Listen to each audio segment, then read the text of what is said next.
வணக்க நண்பர்களே, நான் தான் உங்கள் பிரபின் குமரியிலேருந்து பேசுகிறேன். இன்றைக்கி நம்ம என்ன வீடியோ பார்க்க போகிறோம்னு சொன்னால் 1 முதல் 12ஆம் வகுப்பு வரையிலான மாணவ மாணவிகளுக்கு பள்ளிகள் எப்போது திறக்குன்னு சொல்லிட்டு அதற்கான முக்கிய அறிவிப்பு ஒன்று வெளியாகியுள்ளது. ஸோ அந்த அறிவிப்பை பற்றி தான் நம்ம இந்த வீடியோவில் பார்க்க போகிறோம். ஸோ அதனால் இந்த வீடியோ நீங்கள் ஸ்கிப் பண்ணாமல் கடைசி வரைக்கும் பாருங்கள். இதே மாதிரி பயனுள்ள வீடியோலாம் தொடர்ந்து நம்ம சேனலில் வந்துட்டுருக்கோம். ஃபஸ்ட் டைம் நீங்கள் நம்ம சேனலில் பார்க்குறீங்கன்னு சொன்னால் சப்ஸ்கிரைப் பண்ணி சப்போர்ட் பண்ணுங்கள். வாங்க ஃப்ரெண்ட்ஸ், நம்ம வீடியோக்குள்ளே போகலாம்.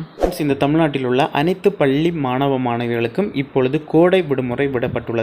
இந்த கோடை விடுமுறை முடிவடைந்து எப்போது பள்ளிகள் மீண்டும் திறக்கும் என்று அதற்கான தகவல் வெளியாகியுள்ளது.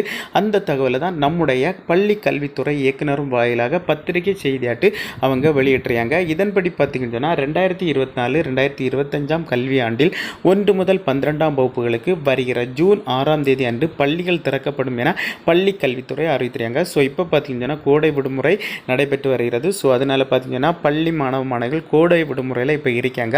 அவங்களுக்கு பார்த்தீங்கன்னா மீண்டும் பள்ளிகள் 2024-2025 ஆண்டு கல்வி ஆண்டுக்கான 1 முதல் 12ஆம் வகுப்பு வரையான பள்ளி மாணவ மாணவிகளுக்கு வருகிற ஜூன் 6ஆம் தேதி பள்ளிகள் திறக்கப்படும் சொல்லிட்டு நம்முடைய பள்ளி கல்வித்துறை அறிவித்திருக்காங்க. ஸோ மேலும் என்ன சொல்லியிருக்காங்கன்னு பார்த்தீங்கன்னு சொன்னால் 2024-2025 கல்வி ஆண்டில் 1 முதல் 12ஆம் வகுப்புகளுக்கு ஜூன் 6ஆம் தேதி அன்று பள்ளிகள் திறக்கப்படும் எனவும் குறிப்பிட்ட நாளில் பள்ளிகளை துவங்குவதற்கு உரிய நடவடிக்கைகளை மேற்கொள்ள அனைத்து முதன்மை கல்வி அலுவலர்களுக்கும் அறிவுறுத்தப்படுகின்றனன்னு சொல்லிட்டு செய்தி குறிப்பில் சொல்லிடுறாங்க.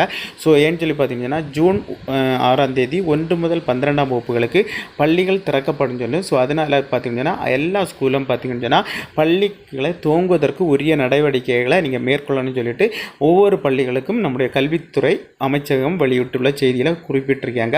ஸோ மேலும் என்ன சொல்லியிருக்காங்கன்னு பார்த்தீங்கன்னு சொன்னால் அனைத்து பள்ளிகளை திறப்பதற்கு தேவையான நடவடிக்கைகளை உடன் எடுத்திடவும் அனைத்து முதன்மை கல்வி அலுவலர்களுக்கு தெரிவிக்கப்படும் என கல்வித்துறை அறிவித்துள்ளதுன்னு சொல்லிட்டு அவங்களுடைய செய்தி குறிப்பில் சொல்லிடுறாங்க. ஸோ அதாவது பார்த்தீங்கன்னா ஜூன் பார்த்தீங்கன்னா எம்பி எலெக்ஷனுக்கான ரிசல்ட் 4ஆம் தேதி வருது, ஜூன் 4ஆம் தேதி.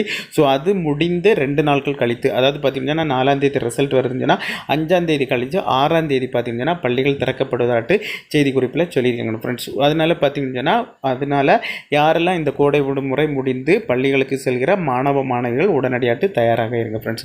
ஓகே ஃப்ரெண்ட்ஸ், இந்த வீடியோ பிடிச்சிருன்னு சொல்லிட்டு நம்புகிறேன். இந்த வீடியோ பிடிச்சிருந்தா ஒரு லைக் பண்ணுங்கள், உங்கள் ஃப்ரெண்ட்ஸ் ஷேர் பண்ணுங்கள். இந்த வீடியோவில் ஏதாவது டவுட் இருந்தால் கமெண்ட் செக்ஷனில் கமெண்ட் பண்ணுங்கள், நான் கண்டிப்பாக ரிப்ளை பண்ணுறேன். இதே மாதிரி இன்னொரு யூஸ்ஃபுல்லான வீடியோவில் உங்களிடமிருந்து விடைபெறுவது உங்கள் பிரபின்.